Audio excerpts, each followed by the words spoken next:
কলকাতায় বাংলাদেশে অনুপ্রবেশকারী গ্রেফতার, রাজ্য রাজনীতিতে তরজা তুঙ্গে। এটা একটা চক্র চলে পশ্চিমবঙ্গে এবং এই চক্রটা খুব স্মার্ট। যখন সিপিএম ক্ষমতায় ছিল তারা সিপিএম কে ব্যবহার করে এটা করতো, এখন তৃণমূল ক্ষমতায় তৃণমূলকে ব্যবহার করে করছে। যে র্যাকেটটা আছে সেই র্যাকেটটা সামনে আসা উচিত। দক্ষিণ 24 পরগনা মৌসুমী দ্বীপের কথা আমরা শুনেছি, সেখানে গিয়ে সেখান থেকে পাসপোর্ট, আপনি আধার কার্ড, আপনি ভোটার কার্ড বানাতে পারেন যখন তখন। এবং শুধু তাই নয়, পশ্চিমবঙ্গ থেকে এরকম আধার কার্ড ভোটার কার্ড বানিয়ে নিয়ে ভারতবর্ষের বিভিন্ন রাজ্যে চলে যাচ্ছে। এটা অত্যন্ত চিন্তা। ওপারেও দালাল আছে, সেই দালালরা লোকেদেরকে ঢোকানোর ব্যবস্থা করছে। এপারে কিছু আছে যারা তৃণমূল কংগ্রেসের নেতা, তারা এই কাজ করছে।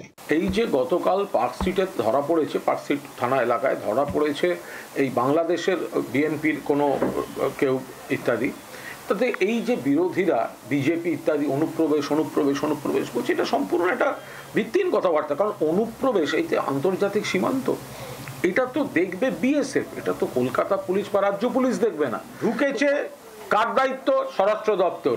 ফেলিওর কার? স্বরাষ্ট্র দপ্তর। পাসপোর্ট দিল্লি থেকে, ফেলিওর কার? দিল্লি পুলিশ। মাথায় কে? কেন্দ্রীয় স্বরাষ্ট্র দপ্তর।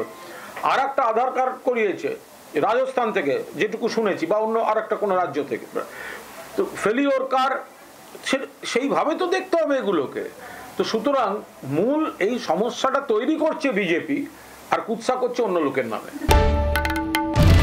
বাংলার আওয়াজ, বাঙালির আবেগ, জি 24 ঘন্টা।